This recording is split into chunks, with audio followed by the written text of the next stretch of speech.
All right, everyone. I'm here with Travis Sanders, Coach Sanders, head men's lacrosse coach at the University of Northwestern St. Paul, who was in his second season until the global pandemic hit. An undefeated season, might I add. No stranger to the sport. Coach Sanders has been playing and coaching for the last 20-plus years. He's done a number of stops at high-level high school programs, along with being the associate director of the Minnesota Loons Club lacrosse program. Coach Sanders boasts an impressive sporting figure, you guys. More than 200 student athletes under his coaching have gone on to play collegiate lacrosse. To the world, that says a lot about coaching chops and capabilities as a coach, but to me, that says even more about his knowledge around player development and improving sport skill in the game of lacrosse. I'm honored to call Coach a friend and very privileged to have him as one of my colleagues. Coach, anything you want to add, personal or professional, to the intro? That was great. All right. Well, so Coach Sanders and I are going to talk a little bit about sports skill and how we kind of improve as athletes today. I wanted to reach out to him. And the first question I have for Coach here, a lot of athletes ask you, they ask me, they just ask generally. They may even search the internet for ways to get better at their sport. That's a complex question, but I think it needs some answering and some fine combing. Coach, when you get such a question, how do you help an athlete prioritize what needs action for them getting better at their sport? No, it really is a good question, and it's complex because I think it depends so much on the specific sport. It depends upon your position within that sport. It depends upon so many factors, like where are you at experience-wise? What level are you at? Are you a youth player, high school? Are you playing NCAA football, basketball, lacrosse, whatever? I think for us, it's really based upon a couple of different things. And there's certain things that we can fix or work on in season that are really important. Like, it's hard to improve a player's, IQ out of season. I think that you can watch film and you can watch games and pick up on little things, and that's all good and important. But it's really like you can't really develop some of those skills without practice. Like, you need game speed reps to get some of that done. And so I think there's things that we have our guys do out of season. Like, we do a lot of stuff to improve our hands and eye coordination. Like, we do play wall ball and we have reps like that we do that are critical to either maintaining or developing, higher level of skill. And that does great. But, I just think you have these kind of blocks, right? You have like the athleticism piece. So are you as athletic as you can be? Or is your athleticism to a spot where you want it to be? So now you got to improve your hands, IQ, strength, and everything else. And there's a combination of all of those. So I think for us, it's kind of looking at where is an athlete coming in. If you look at UNW, I look at kind of where they were in high school. And I don't always necessarily care position-wise what they were, because I think a lot of high school athletes come to college and find themselves in a different role, right? And so for us, it's where are your hands at? Where is your IQ at? Where does that fit best? And then we just got to find a home that makes that athlete as successful as possible. But I think it's the building blocks out of season are things they can continually work on. And anytime you improve one of those things, I just think once you get in a team setting and you start practicing, you start finding that, I put on 10 pounds of muscle in the off season, all of a sudden that check doesn't hurt anymore. Right? Or I'm a little more athletic, or maybe I lost 5 pounds and now I have the speed to get around that edge, or I have the speed to free my hands and get away a shot that I couldn't have done last year. And I think ultimately what all of that does is it builds confidence. I've seen athletes who their skill didn't really improve necessarily in a time span, and they didn't get really stronger. They just got more confident. And they became a completely different player just based off of mental, belief in themselves. So that's a long way to answer a short question, but it's a lot of complexities, and I think there's a lot for athletes to work on. I think so, and by themselves, but also together. One thing that you said that really stuck out to me, if I can take the liberties of packaging it down, is when you talk about sport IQ. And there's a lot of conversations we could have, like you mentioned about, should I watch film? Should I Should I rep wall ball, which would be, for a lot of sports, just as common as like dribbling or shooting skills in like a soccer or a basketball. I think one thing that even supersedes that in just kind of 30,000 foot view is the use of the word IQ. Are you doing things that increase your intelligence quotient at your sport? And that might be just the first thing to prioritize. There's so many things that you can do. Starting to think about doing things that increase your sporting intelligence or your intelligent quotient at your position or at your sport. And that is, frankly, one of the things that I always kind of feel, especially as we get closer to an athlete's season, that although I provide things like lifting and speed work and rate of force development and power development, that's all fantastic to make someone stronger and a better mover. But to your point, if you're not doing that within the confines or the reps of your sport, it's not going to have a ton of transfer. So what I really liked about what you said is that intelligent quotient piece of can I make my sport IQ better? Pick the thing that makes that better. And most of our athletes at Northwestern are intuitive to kind of know what that might be, even if you don't want to admit it to yourself, if it's going to be those 1,000 reps of wall ball. You don't want to do because it's not as fun as, puking on hill sprints, but it's like, you kind of also got to do the wall ball, man. Correct. Yeah. I mean, you can be the smartest player in the world. But if you're so out of shape or you're too weak or your hands aren't very good, like none of that matters. Right. And so there's always a balance.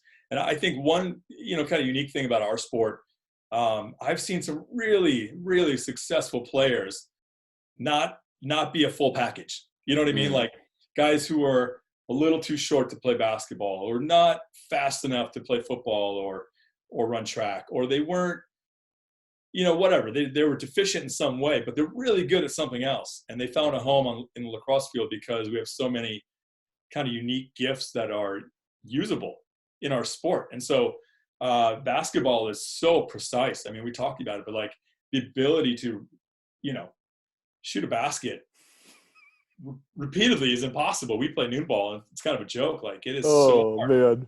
Man. But a lacrosse ball and lacrosse net is so much easier to hit. And so you have a kid who is pretty precise and can be successful at lacrosse where basketball might not work for them. Yeah. And then when you get to the collegiate space, the difference between good and great, right? I mean, it can be acres, miles apart. That's helpful. Speaking of common mistakes and places where athletes go wrong, a lot of times we as coaches talk about this summer, kind of regardless of whether you're in your off season, like you would be as a spring coach, or you're in your preseason. It's summer as someone who's still in school can feel just like off, right? Like I get time off. I'm done with classes, but we know that there's so much opportunity in the summer to increase our level of play. Are there ways you combat this with your team or a message you're having for your guys right now that other athletes might benefit from? I think for us, we're a little unique in that we don't have the history. I mean, we don't have,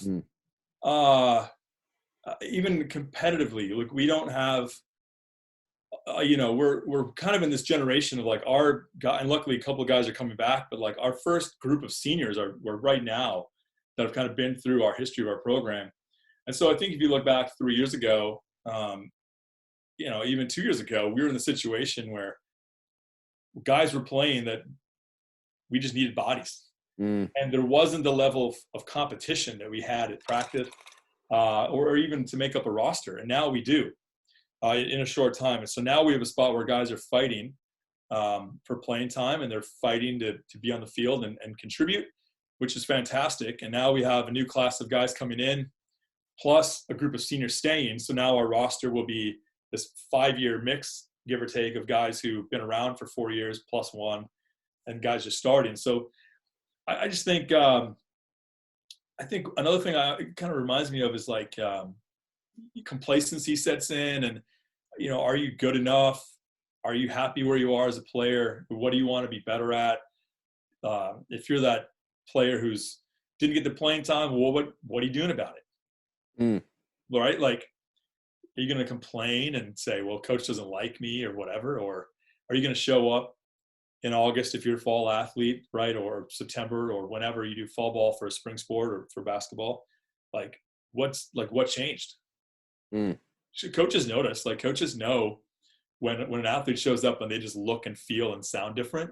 That speaks volumes to a coach. Like, this person really, really wants to compete. And I've had players that have played for me over the years that they just wanted it more. They had more grit. And I think those players with grit will always find a way in the field, kind of regardless of their genetics. You know what I mean? You can outpower somebody with grit if you don't have the genes for it sometimes. And maybe regardless of a global pandemic. Sure, absolutely. Those who are, you know, more bent towards overcoming obstacles are gonna get over those regardless of what the obstacle is. No, that's right. I think the other thing that kind of comes to mind is thinking that your role last year is going to be the role that you have next year, right? I think in all of our sports, you can look at athletes that, well, I started last year, so I'm going to start this year. Or, you know, and not knowing that guy behind you worked his tail off more than you did. Or you might not know as an athlete that, like, we have a good example from our short spring this year. We had 2 guys that were playing defense for us that primarily weren't defensemen, but we had some injuries, you know, and a few other things happened where we needed some guys to step into a role that they probably weren't anticipating, but they were ready. And so they stepped in and started and had a great time and were successful at it. And I think if they had just come in with a closed mind that this is who I am and this is my role, right, and I know what I'm going to be and where I'm going to fit and how much I'm going to play and all that, then, you know, it might have been a different story. But I think kind of have an open mind, but knowing that having the feeling there's somebody behind you that wants your spot, I think is an important motivator for athletes. Absolutely. It can be a good external motivator for sure. Absolutely. One thing that in regards to season improvements, I've just been nerding out lately on The Last Dance, the Michael Jordan documentary. And, you know, when he talks about getting cut from, actually it was his mom who talked about when he got cut from his high school program his sophomore year. You know, she was empathetic. She was compassionate as a parent would be to that situation. But she was pretty much like, go to work, you know, you know, so I mean, that is probably my favorite thing about sports is it is a constant measuring stick and a litmus test for where you're at. And there's factors at play, right? Like, you know, opponents and their ability, and there's coaching, and there's officiating. The worst opponent the worst thing of all is the subjectivity of officiating. But by and large, sport is a great measuring tool. And a great satisfactory one at that, if you commit to putting in a lot of effort and being a person of grit, like you mentioned. Yeah. When we look at making improvements in sports, you guys have done so very quickly, I might say. You know, coming in from your assistant coaching role now to a head coaching role. What are some things you've done with some of your athletes that may not have had lacrosse as their first sport? Or things that you've done to athletes that have played lacrosse for a long time but are now playing a different position, and be as nerdy as you want with this, tactics or techniques you've used or you've implemented, way you kind of schedule practice or the way you talk to your athletes. I've seen a lot of enhancement in skill. I'm talking like sports skill. The way I phrase it to other people is I'm like, I think Coach Sanders is so good that he could almost make me a good lacrosse player, and I'm not an athletic sport person. That's why I stick to the weight room. What are some of your tactics and techniques that you've used to enhance your players' skills? I think I don't know if you want to say humbleness. Man, that might not be the right phrase, but I always try to keep an open mind about where an athlete is and where they might go. I try to keep an open mind about, you talk about positionality and like what position somebody is. And I tell my guys, I'm trying to get the top 10 players in our sport on the field at all times. And we have a few examples of guys who might have a really good skill set in one area, and they maybe had been in a position where that one thing they were good at was being overshadowed by being taken advantage of in some weaknesses they had. And in our game, film is everywhere. And so all of our games are filmed and it's put online, and I can watch film from every team that we're about to play and scout them. And I will know that this guy defensively is really slow at this or bad at this or good at that. And I can tell you which shooters are lefty and righty and what their tendencies are. So when we go to a game, I pretty much know, like, okay, we're going to attack this guy or this position or this area because they're not good at doing this one thing. And so same with us. Like, people will watch our film, and there's a couple examples from last year where we were not trying to hide a guy, but we kind of knew where we were not as strong, and a couple teams found that out, and it didn't end well for us when they figured that out. So, it's the scoutability at our level is pretty high. And it's also pretty apparent when somebody is not maybe in a position to be successful. So I'm always trying to find a role where somebody can find success. And I think you mentioned some players who we've had that didn't grow up playing lacrosse. They grew up in an area like I did. And I think part of that's my story. Like, I grew up playing baseball and football and a little bit of basketball. And I wasn't really great at basketball, and I was okay at baseball. I went on to play college baseball for a year, and I got cut. And so I wasn't great at baseball. And I was really bummed out about it. And for about a week, I was kind of salty. And then my friends were playing lacrosse. I picked up a stick and fell in love. And I really, poured myself into this for the last 20 plus years, like you mentioned earlier. So I always have a soft spot for guys who I might see something in them athletically they might not think can be usable. I see things in guys who are leaders and in ways that they might not be the goal scorer or an all conference kind of guy, but man, like, are they important to us? Because they'll push guys in practice, or they'll keep guys accountable, or they'll help us in other ways. And I think all good teams have those group of guys that are just there to, like, make everybody better, even if they're not the ones scoring the goals, And so we had a handful of guys like that in our team that they get a goal or two, they get some of this and that, but like, they're not like all Americans, but man, are they really important to who we are. That's awesome. So, and I think for us, it's consistency. We've had a group of guys at that older level that have been through our program for 4 years now. And they help set the pace and intensity at practice, so I don't have to. I mean, very rarely do I need to, pick up the pace in our practice. It's generally me putting the reins on them and kind of holding them back a little bit because of the older guys who, that's the way they are. Oh, that's great. Well, no, thanks for sharing. I know sometimes that's those questions have you revealing part of your plans and your philosophy as a coach, and that can be somewhat processing on the fly, as we might call it. As we kind of seek to wrap this up, Coach, you shared a little bit about your personal sporting history. I know you've got a love for the game of lacrosse, but you also have love for other sports. Yeah. Who is your favorite athlete of all time, and why?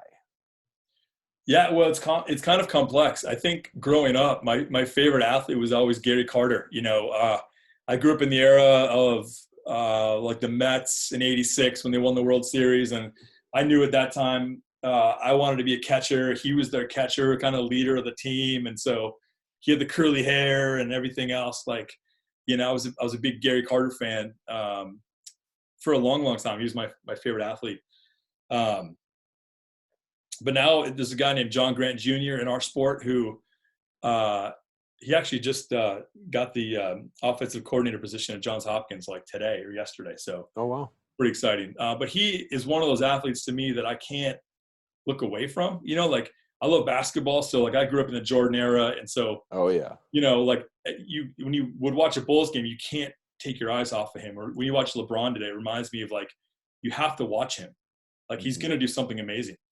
And to me, John Grant Jr. is that way at lacrosse. Like, when I watch him play, like he does things that kids like kind of mess around with in the backyard, but he does it on purpose. It's like breathing. Yeah. It's insane. Yeah.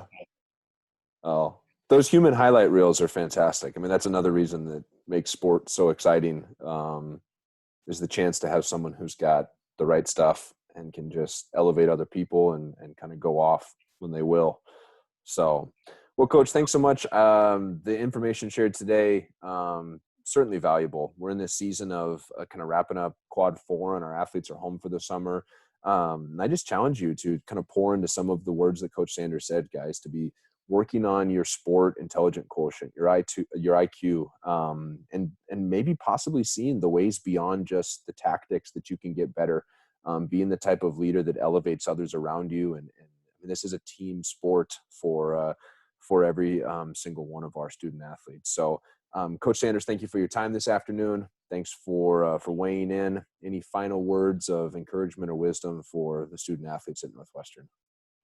No, I mean, I think it goes without saying, but when I talk with recruits about kind of who we are and why we're different, it really does come back to, like, I just miss being around our athletes. So I think we as coaches talk about that. Like, we just miss being around all of you. We miss the energy in the building. We miss the energy out. Even with other sports, I miss watching baseball and softball in the spring and women's lacrosse and, just being around the other coaches. So I think that's probably the one thing that we're all looking forward to the most, is seeing everybody in person and watching football and men's and women's soccer this fall, and tennis and everything else. So I think that's probably the thing that I miss the most. And I think other coaches would echo that too. We just miss seeing people in the weight room and up and down the hallways and being on campus. So hopefully. Yes. Well, thank you so much for chiming in today, everyone. We'll hopefully have another one of these interview style conversations coming at you real quick. Later, everyone.